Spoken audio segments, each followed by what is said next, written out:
Macam mana aku nak tenang? Banyak benda nak kena fikir. Duit, keluarga, masa depan anak-anak. Apapun, aku kena kuat. Inilah rutin aku yang tak pernah berhenti. Setiap hari buat benda yang sama.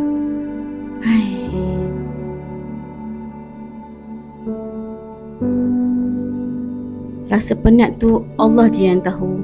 Kalau hari-hari macam ni, ada ke masa untuk aku bertenang? Apa salah aku? Tak fahamlah. Aku dah buat yang terbaik. Tapi tetap salah.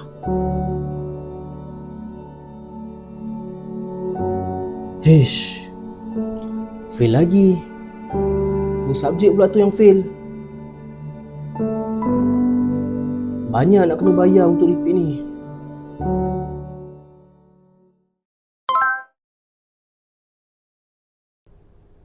Hish, lepas satu-satu masalah yang datang. Tak tenang lah aku macam ni.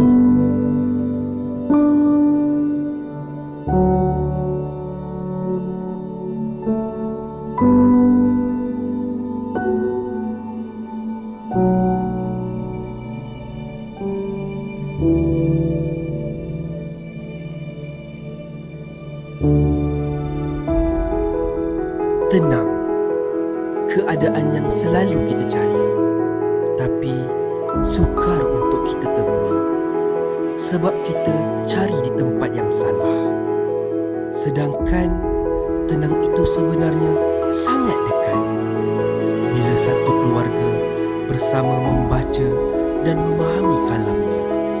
Setiap ayat ada jawapan bagi hati yang resah. Semua masalah tidak akan hilang